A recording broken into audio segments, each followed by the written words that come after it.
The choice of elected representatives has always been a Herculean task due to difficulties faced with the match between readiness and service. But for the people of Ifako-Ijaye Federal Constituency, the choice of Honorable Akiwumi in the last 2016 by-election, occasioned by the demise of late Dr. Oluwadewale, has paid off its legislative dividends, as even his political opponents can testify that his was opportunity meeting preparedness. If Dr. Adewale has not died, may Allah cover his family. Akiwumi Olaita wouldn't have become honorable member of House of Representatives. Dr. Ja did not fail you. Olaita did not pay you. And I hope you will not elect whoever that will pay you in Ibakoja. Honorable Akiwumi has been a very rugged, erudite, fantastic lawmaker. I won't spend one year plus. I think he has performed brilliantly well over some people who have been there the last year. Yes, thank you. He has never disappointed you.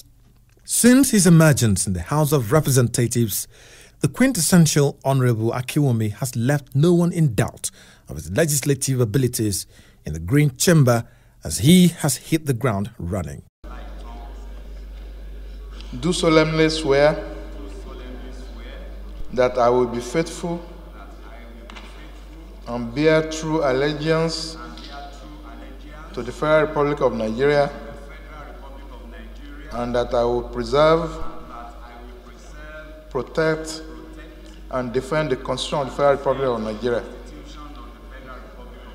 So help me God. I started work in the country. It will be 1 year and 7 months at the end of July. There are 3 basic roles or functions or duties or responsibilities of a legislator. The first one is lawmaking. The second one is oversight functions. And the third one is representation. I want to say without any iota of doubt and with all humility and all deep sense of deep responsibility that I have been able to perform in line with the 3 duties. 100%. 100%. Born and raised in Ibadan, Oyo State, Honorable Akiwumi attended St. John's Anglican School, Molete, Ibadan, where he obtained the first school leaving certificate in 1972 and had his secondary school education at Ibadan Grammar School, Ibadan, and clinched his West African School certificate in 1981. He studied philosophy at the Obafemi Awolowo University, Osun State, where he graduated with second-class upper in the year 1986, obtaining a Bachelor of Arts in Philosophy. He proceeded for his second degree studies in management at the University of Lagos and obtained a master's degree in industrial relations and personal management in 1996. In a quest for more knowledge, Honorable Akiwumi found himself studying with members of the Fourth Estate of the Ram and the Nigerian Institute of Journalism with a distinction in postgraduate diploma in public relations and advertising in 2011. Honorable Akiwumi Nurudeen Olaito has always been passionate about serving the people. He has had his fair share of experience in grassroots politics, as he was the secretary to the executive chairman of Yaba Local Government Developmental Area of Lagos State from 1999 to 2003. Also the chief press secretary and speechwriter to the executive chairman of Ifako-Ijaye Local Government Area of Lagos State from 2008 to 2011. It is worthy of mention that he coordinated the Sanwo-Olu Foot Soldiers election campaign in Ifako-Ijaye Ojokoro during the 2019 general election. Power conferred on me, I hereby inaugurate you as the central coordinators, assistant coordinators, and coordinators of Ifako-Ijaye Local Government Foot Soldiers.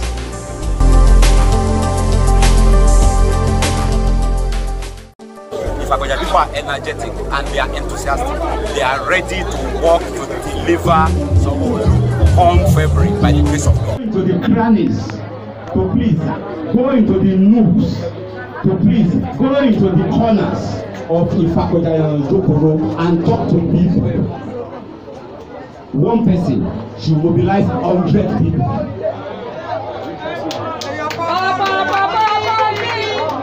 One person should mobilize.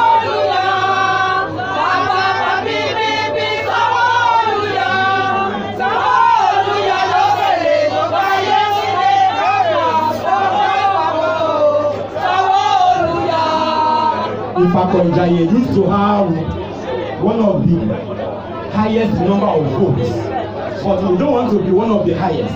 We want to be highest. Àfẹ́jẹ́ kan lára àwọn tó máa níbò tó pọ̀ jù. Àfẹ́jẹ́ tó máa níbò tó pọ̀ jù ní tó ń bọ̀. Ṣá máa ní. Who later emerged as governor-elect.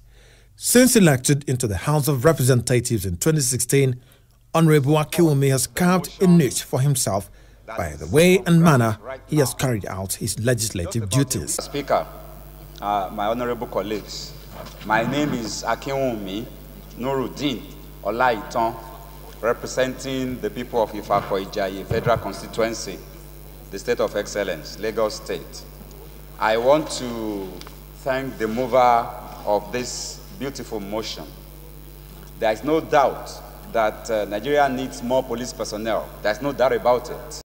He has found his voice resonating at the floor of the House of Representatives through effective sponsorship and contributions to bills and motions amid other legislative functions and interventions, which when aggregated reflects his commitment to the development of the Nigerian nation.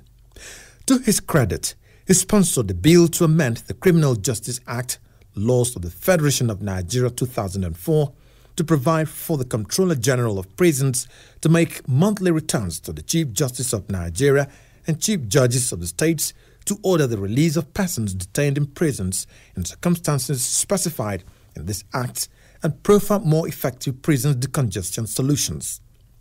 Also, a bill to provide for the transportation, protection and facilities of employees and other matters connected therewith.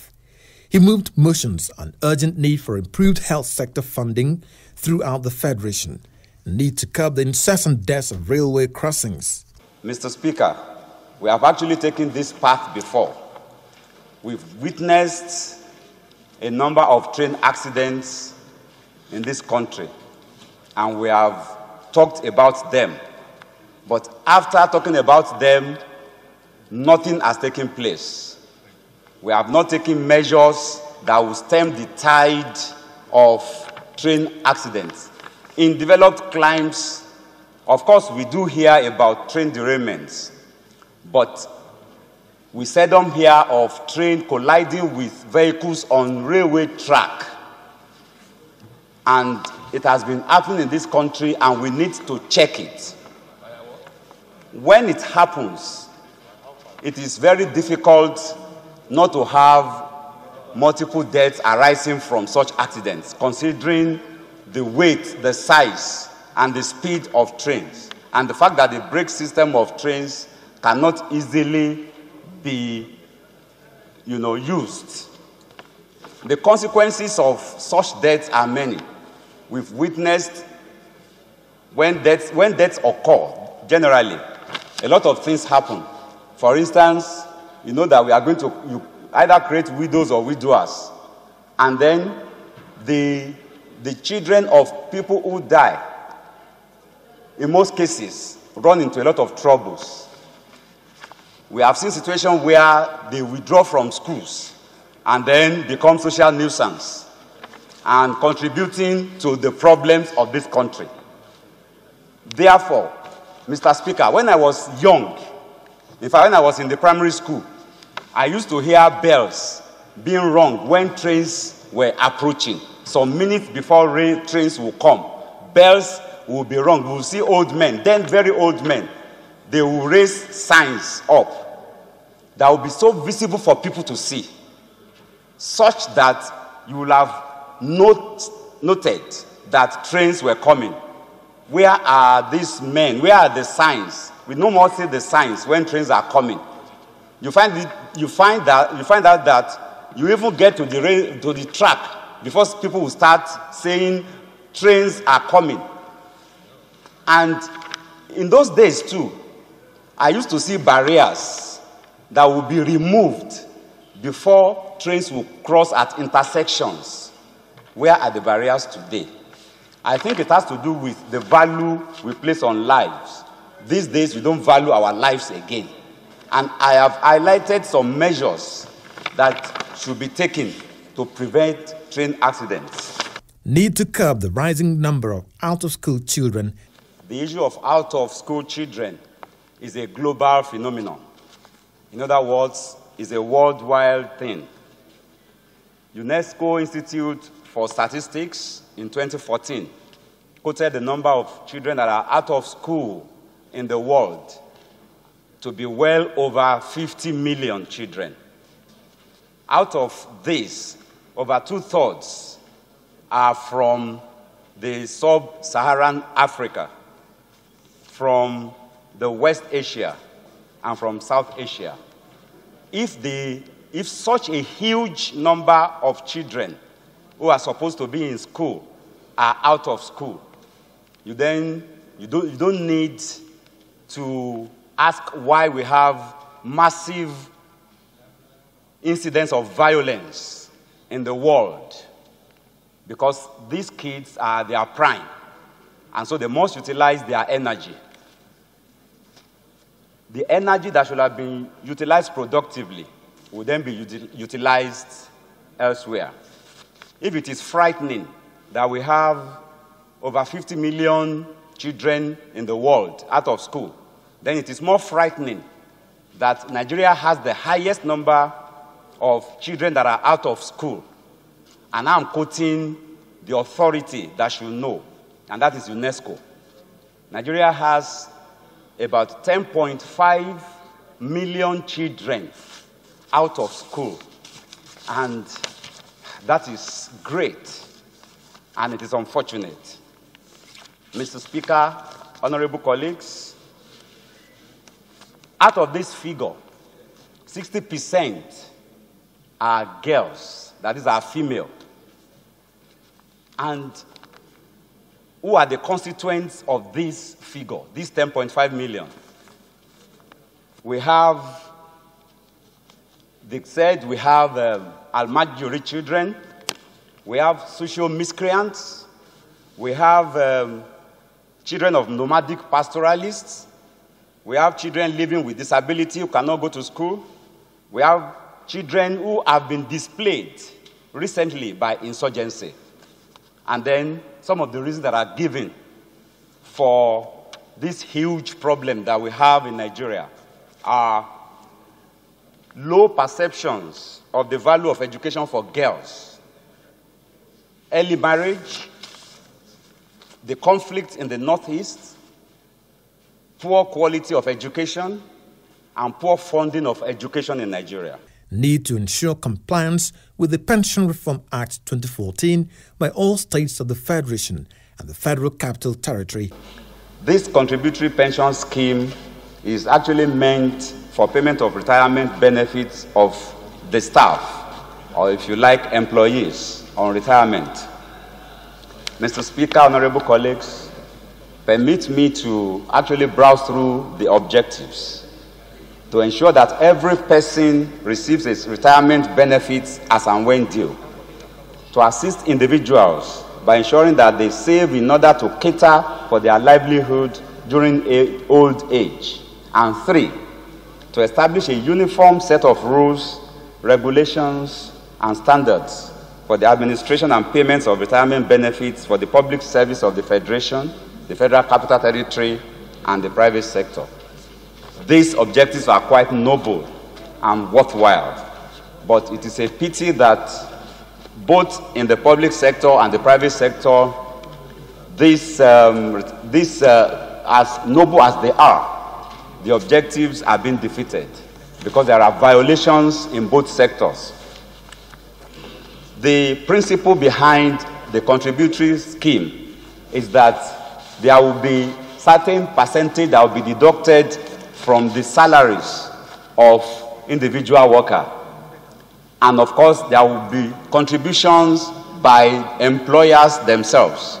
And these two will be merged and remitted to the fund administrators. But it is sad to note that there are some states in this country that are deducting the contributions of staff and they are not remitting them. Neither are they also making their own contributions. If they are not making their own contributions, it is one thing. But the contributions made that are deducted from staff salary are not remitted, but used for other purposes. It is very sad because the joy of every worker is to serve and have the hope of having a very good retirement, rosy retirement. No staff, no person wants to live a life of penury, a life of want, a life of sadness, perpetual sadness after retirement. And so I want to urge the Speaker and my colleagues to please be on the side of the workers by supporting this motion, by ensuring that this scheme is applied by all the states and even the private sector. It will be in the interest of the Nigerian workers if they start remitting the pension deductions to the pension fund administrators. Urgent call on security agencies to act swiftly on social media threats. It is important for security agencies to take threats on social media very serious. We have witnessed situations in this country where some people will post on either Facebook or wherever that they were going to commit suicide. And it will be after they have committed the suicide that people will now say, oh, and he actually posted that he was going to do that. It is true that we are faced with an avalanche of information on social media, be it Twitter, be it YouTube, be it WhatsApp, be it any kind of social medium, such that it is very difficult to fathom which one is actually true, which is not true. But that is the job of security agencies.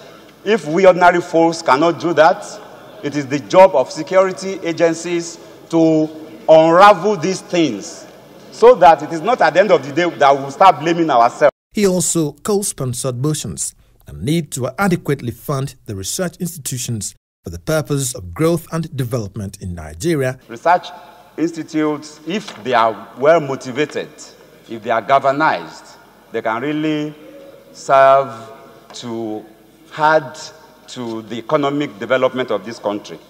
And of course, the advantages, the benefits of adequate funding of research institutes are many. They are numerous. Some of them have been highlighted by the mover. And I hasten to add that if they are well funded, definitely it will offer a lot of benefits to academic institutions in form of our academic researchers.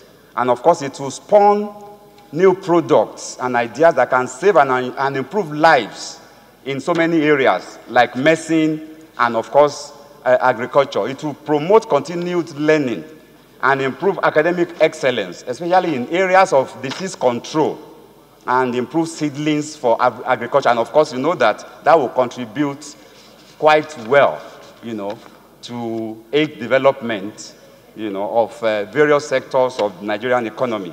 And of course, it will also improve global orientation, providing an overview of the support and services that are available to all the researchers so that it can meet up with international standards. I think funding research institutes adequately cannot be overemphasized. Need to check the menace of fake job advertisers throughout the Federation and need to address the effect of carbon emission on climate change in Nigeria. As a true representative of the people and one who craves for development, he has attracted several projects to his constituency, projects that have brought about infrastructural development, human development, and capacity building to the delight of his constituents. Recently, I moved a motion on education on the floor of the House of Representatives titled Curbing the Rise of Out-of-School Children in Nigeria. Incidentally, Honorable Jide Jimoh was a co-sponsor of the motion with me. At the end of the deliberations, the House resolved to ask government to start immediate implementation of free education at primary and secondary school levels in Nigeria. Today, we are handing over a number of desks and tables to 4 primary schools as part of my intervention program towards the provision of conducive learning environments to our pupils. This is in furtherance of my constituency project under the Universal Basic Education Program. The experience which I got from visits to schools during oversight as a member of the House of Reps Committee on Basic Education and Services regarding the pitiable sitting condition in some schools informed this decision. The schools that will benefit from this first phase are 1. African Church Primary School, Idiakon. 2. Ogundemu Primary School, Iju. 3. New Okwaba Primary School, Ojokoro. And Agado Ijaye Primary School 2, Ojokoro. Let me quickly add that I have nominated another set of 4 schools for the second phase. These are All Saints Primary School, Bishop Oluwole, Community Primary School, Ajuwon. Although there is going to be a slight amendment to what we are going to provide to Community Primary School, Ajuwon, in view of what the superb chairman discussed with me. 3. Ebenezer Primary School, Ojokoro. And 4. Beleji Primary School, Ojokoro. Distinguished ladies and gentlemen, distinguished guests, and of course, very important members of the press. These pieces of furniture are just my humble contribution to complement the fantastic efforts of our able governor, Akinwumi Ambode, the teacher's most friendly governor, because I believe that nothing is too small or too big as far as provision of qualitative and functional education for our pupils is concerned. And let me quickly add that yesterday I learned that some people are saying that schools in the Fakojaye will take more chairs and desks. There is nothing like that. It will be equally distributed. I implore the end users of these desks and tables to take good care of them. Permit me to end this speech with this quotation from Malcolm X. It says, and I quote, "Education is the passport to the future. For tomorrow belongs to those who prepare for it today." I thank you for listening. Thank you. If I carry you go banana, my guy, you go love Lagos. If I carry you go to Elegushi, you go love Lagos. Honorable Busari, you are one, please. Thank you. Honorable Boki, Iowa, Elena, the lover of the Fakojaye Federal Constituency, the man of the moment at the National Assembly, to make comment now than our brother who is going to give a message from Honorable Jimoh, member House of Representatives. Anytime you give me an opportunity to say here now that I will do something continuously in line with education. So today what we're doing is to ameliorate the learning condition of our pupils in 4 primary schools in the federal constituency. We have provided desks and tables for 4 schools. And those schools are specifically African Church, we have Nurudeen Primary School, we have New Okwaba Primary School, and of course we have Agado Ijaye School 2 that will be beneficiaries of these largesse. Honorable Akiwumi Nurudeen Olaito has demonstrated his love for human development through provisional skill acquisition programs by influencing the admission and support of the 55 constituents in Lagos State Ministry of Women Affairs and Poverty Alleviation Vocational Training Program, donation and distribution of 100 bags of rice to constituents for the New Year celebration.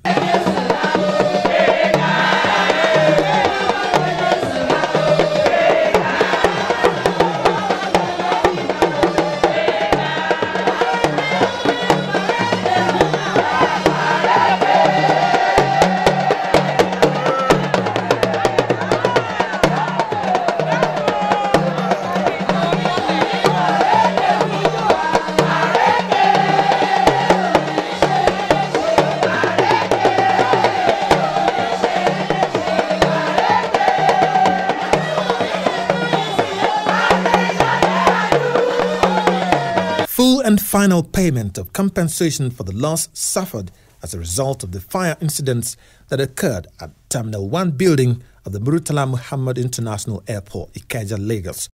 Rehabilitation of Olowo Ifelagba Community Steel Pedestrian Bridge linking Ogundemu and Olowo communities, and sponsorship of Community Football Fiesta tagged Santana Football Competition, commissioning of Iju Ogundemu Primary Health Care Center, and free JAMB seminar for over 2,000 students in the constituents.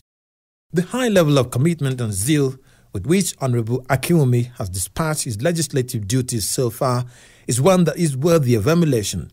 As the saying goes, if you understand something in only one way, then you don't really understand it at all. The secret of what anything means to us depends on how we have connected it to other things we know. Well-connected representation let you turn ideas around in your mind to envision things from many perspectives until you find one that works for you. And that's what we mean by thinking, according to Marvin Minsky.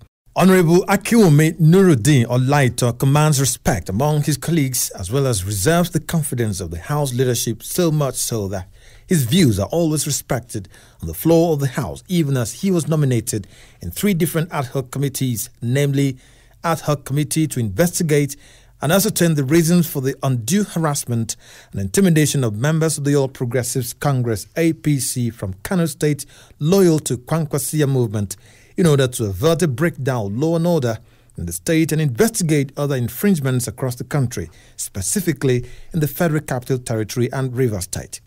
Ad hoc Committee to investigate the local concessionary tariff given to companies by the Federal Ministry of Industry, Trade and Investment for sugar importation into the country from 2013 to 2016 as contained in the Backward Integration Policy. Ad hoc Committee to investigate the Dapchi abduction debacle, a responsibility he has carried out with his team.